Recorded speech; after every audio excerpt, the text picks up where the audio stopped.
రంగారెడ్డి జిల్లా అనేది ఉమ్మడి రంగారెడ్డి జిల్లా అనేది ఈ ప్రభుత్వానికి కాంగ్రెస్ పార్టీకి ముఖ్యమంత్రి గారికి అసలు ఈ జిల్లా ఒకటి ఉన్నది, దీని మంచి చెడులు బాగోగులు కూడా బాధ్యత ప్రభుత్వాందే మాదనే ఒక ఆలోచన ఏమైనా ఉన్నదా లేదా అని అడగడానికి ఈరోజు ఈ ప్రెస్ మీట్ పెట్టడం జరిగింది. సీట్లు రాకపోవచ్చు, మీకు ఓట్లు రాకపోవచ్చు, కానీ ఇక్కడున్న ప్రజలు తెలంగాణ వాళ్ళే, ఇక్కడ ఉన్న ప్రజలు పన్నుగట్టే తెలంగాణ రాష్ట్రానికే, ఇక్కడ ఉన్న ప్రజలు రంగారెడ్డి జిల్లాలో ఉన్న ప్రజలు పనిచేసేది తెలంగాణ అభ్యున్నతికే, భారతదేశంలో మేము కూడా ఒక పౌరులమని ముఖ్యమంత్రి గారికి మీ ద్వారా గుర్తు చేస్తున్నాం. రంగారెడ్డి జిల్లాకి ఒక ప్రత్యేకత ఉంటుంది, ఒక ప్రాముఖ్యత ఉంటుంది.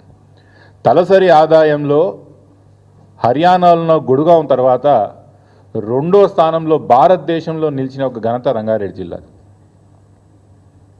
అదే కాకుండా భారతదేశానికి, తెలంగాణకే కాదు భారతదేశానికి వనరులు సమకూర్చే ఒక టాప్ 5 డిస్ట్రిక్ట్స్లో, అది ఆర్థిక వనరులే కానివ్వండి, మానవ వనరులే కానివ్వండి, ఇంకేమున్నా కూడా టాప్ 5 డిస్ట్రిక్ట్స్లో భారతదేశంలోనే మా జిల్లా రంగారెడ్డి జిల్లా ఉంటుందనే విషయం కూడా గుర్తు చేస్తున్నా.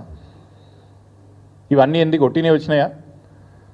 ఎవరు త్యాగాలు చేయకుండా మా జిల్లా వాసులే కానీ, మా జిల్లా రైతులే కానీ, ప్రజలే కానీ కష్టపడకుండా రంగారెడ్డి జిల్లా ఈరోజు స్థాయిలో ఉన్నదా అని నేను అడుగుతున్నా.